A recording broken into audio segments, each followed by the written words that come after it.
ಇವತ್ತಿನ ಸರಳವಾದ ವಿಧಾನದಲ್ಲಿ ಒಂದು ಸೊಪ್ಪಿನ ರೆಸಿಪಿ ಮಾಡೋಣ. ಈ ಸೊಪ್ಪಿನಲ್ಲಿ ಹಲವಾರು ವಿಧದಲ್ಲಿ ನಾವು ಪಲ್ಯಗಳನ್ನು ಸಾಂಬಾರುಗಳನ್ನು ಮಾಡ್ಬೋದು. ಆದರೆ ನಾವು ಇವತ್ತು ಅನ್ನದ ಜೊತೆ ತಿನ್ನೋಕ್ಕೆ ಮಾಡ್ಕೊಳ್ತಾ ಇದ್ದೀವಿ. ಬನ್ನಿ ಶುರು ಮಾಡೋಣ. ಒಂದು ಕಡಾಯಿಗೆ 3 ಚಮಚದಷ್ಟು ಎಣ್ಣೆ ಹಾಕಿ, ಅರ್ಧ ಚಮಚದಷ್ಟು ಜೀರಿಗೆ, ಅರ್ಧ ಚಮಚದಷ್ಟು ಸಾಸಿವೆ ಹಾಕ್ತಾಯಿದ್ದೀನಿ. 3 ಇಂದ 4 ಎಸಳು ಬೆಳ್ಳುಳ್ಳಿಯನ್ನು ಸಿಪ್ಪೆ ತೆಗೆದು ಸಣ್ಣದಾಗಿ ಕಟ್ ಮಾಡಿ ಹಾಕಿದ್ದೀನಿ. ಹಾಗೆ ಕರಿಬೇವು ಸೊಪ್ಪು ಕೂಡ ಹಾಕ್ತಾಯಿದ್ದೀನಿ. ಹಸಿಮೆಣಸಿನಕಾಯಿ ಖಾರಕ್ಕೆ ಒಂದು 3 ಇಂದ 4 ಉದ್ದಕ್ಕೆ ಕಟ್ ಮಾಡಿ ಹಾಕ್ತಾಯಿದ್ದೀನಿ. ಚೆನ್ನಾಗಿ ಒಂದು ರೌಂಡು ಮಿಕ್ಸ್ ಮಾಡಿ ಒಂದು ದಪ್ಪದಾಗಿರುವ ಈರುಳ್ಳಿಯನ್ನು ಉದ್ದಕ್ಕೆ ಕಟ್ ಮಾಡಿ ಹಾಕ್ತಾಯಿದ್ದೀನಿ. ಇದನ್ನು ಕೂಡ ಸ್ವಲ್ಪ ಕಲರ್ ಚೇಂಜ್ ಆಗೋವರೆಗೂ ಫ್ರೈ ಮಾಡ್ಕೊಳ್ಬೇಕು. ನಾವಿಲ್ಲಿ ನಾರ್ಮಲ್ ಆಗಿ ಬಸ್ಸಾರು ಮಾಡ್ತೀವಿ, ಸುಕ್ಕ ಪಲ್ಯಗಳನ್ನು ಮಾಡ್ತೀವಿ. ಇದು ಸ್ವಲ್ಪ ಡಿಫ್ರೆಂಟ್ ಆಗಿದೆ. ಸ್ವಲ್ಪ ನಾಟಿ ಕೊತ್ತಂಬರಿ ಸೊಪ್ಪನ್ನು ಹಾಕಿ ಚೆನ್ನಾಗಿ ಒಂದು ರೌಂಡು ಮಿಕ್ಸ್ ಮಾಡ್ಕೊಳ್ಳೋಣ. ಅರ್ಧ ಬೌಲ್ ಬೇಳೆಯನ್ನು ಬೇಯಿಸಿ ಸ್ನ್ಯಾಶ್ ಮಾಡಿ ಇಟ್ಕೊಂಡಿದ್ದೀನಿ. ಒಂದು ಸಣ್ಣ ಬೌಲ್ ಆಗುವಷ್ಟು ಬೇಳೆಯನ್ನು ಹಾಕ್ತಾಯಿದ್ದೀನಿ. ಈ ರೀತಿ ಹಾಕೋದ್ರಿಂದ ಈ ಸೊಪ್ಪಿನ ಪಲ್ಯ ಒಂದು ಡಿಫ್ರೆಂಟ್ ರುಚಿ ಕೊಡುತ್ತೆ. ಕೊಬ್ಬರಿನ ಈ ರೀತಿ ಪುಡಿ ಮಾಡಿ ಹಾಕಬೇಕು. ನಾನಿಲ್ಲಿ ಒಂದು ಸ್ವಲ್ಪ 2 ರಿಂದ 3 ಚಮಚದಷ್ಟು ಕೊಬ್ಬರಿ ಪುಡಿನ ಹಾಕ್ತಾಯಿದ್ದೀನಿ. ಈಗ ಒಂದು ರೌಂಡ್ ಚೆನ್ನಾಗಿ ಮಿಕ್ಸ್ ಮಾಡ್ಕೊಳ್ಳೋಣ.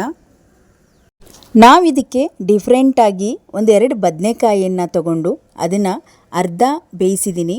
ಅಂದರೆ ಒಂದು ಕಡಾಯಿಯಲ್ಲಿ ಸ್ವಲ್ಪ ಎಣ್ಣೆ ಹಾಕಿ ಸ್ವಲ್ಪ ಉಪ್ಪು ಹಾಕಿ ಒಂದು 2 ನಿಮಿಷಗಳ ಕಾಲ ಫ್ರೈ ಮಾಡಿ ತೊಗೊಂಡಿರುವ ಬದನೆಕಾಯಿ ಇದು. ಈ ರೀತಿ ಫ್ರೈ ಮಾಡಿ ತೊಗೊಂಡಷ್ಟು ರುಚಿ ತುಂಬ ಚೆನ್ನಾಗಿರುತ್ತೆ. ನಾವು ಡೈರೆಕ್ಟಾಗಿ ಹಾಕೋದಕ್ಕಿಂತ ಸಪ್ರೇಟಾಗಿ ಫ್ರೈ ಮಾಡಿ ಹಾಕಬೇಕು ಈ ಬದನೆಕಾಯಿನ. ಈಗ ನೋಡಿ, ತೊಳೆದಿಟ್ಟಿರುವ ಸೊಪ್ಪನ್ನ ಹಾಕಿ ಮಿಕ್ಸ್ ಮಾಡ್ಕೊಳ್ಬಾರ್ದು. ಈಗ ರುಚಿಗೆ ತಕ್ಕಷ್ಟು ಉಪ್ಪನ್ನು ಹಾಕಿ ಇದನ್ನು 2 ನಿಮಿಷ ನಾವು ಹಬೆಯಲ್ಲಿ ಬೇಯಿಸ್ಕೊಂಡ್ರೆ ಸಾಕಾಗುತ್ತೆ. ಯಾಕಂದರೆ ಸೊಪ್ಪು ಬೇಗ ಬೆಂದ್ಬಿಡುತ್ತೆ. ಈಗ 2 ನಿಮಿಷ ಆಗಿದೆ ನೋಡಿ, ಸೊಪ್ಪು ನೀಟಾಗಿ ಬೆಂದಿದೆ.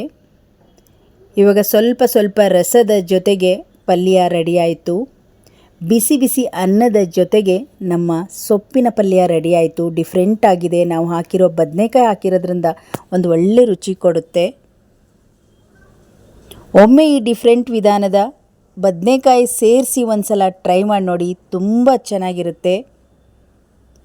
ಈಗ ನಾನು ಒಂದು ಬೌಲಿಗೆ ಹಾಕ್ತಾಯಿದ್ದೀನಿ. ಮೇನಾಗಿ ಮಕ್ಕಳಿಗೆ ಇಂಥ ಪಲ್ಯಗಳು ಅನ್ನದ ಜೊತೆ ತಿನ್ನೋಕ್ಕೆ ಇಷ್ಟ ಆಗುತ್ತೆ. ಹಾಗಾಗಿ ನಾನು ಮಕ್ಕಳಿಗೆ ಊಟದ ಜೊತೆಗೆ ನಾನು ಈ ಒಂದು ಸೊಪ್ಪಿನ ಪಲ್ಯವನ್ನು ಮಾಡಿದ್ದೆ. ತುಂಬ ರುಚಿಕರವಾಗಿತ್ತು. ಮತ್ತು ನಾವು ಬದನೆಕಾಯಿ ಹಾಕಿರೋದ್ರಿಂದ ಒಂದು ಒಳ್ಳೆ ರುಚಿ ಕೊಡುತ್ತೆ.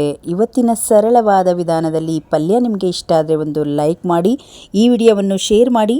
ಇನ್ನಷ್ಟು ವಿಡಿಯೋಗಳಿಗಾಗಿ ನಮ್ಮ ಚಾನಲನ್ನು ಸಬ್ಸ್ಕ್ರೈಬ್ ಮಾಡ್ಕೊಳ್ಳಿ. ಮತ್ತೆ ಮುಂದಿನ ಹೊಸ ರೆಸಿಪಿಯೊಂದಿಗೆ ಸಿಗೋಣ. ಅಲ್ಲಿಯವರೆಗೂ ಧನ್ಯವಾದಗಳು.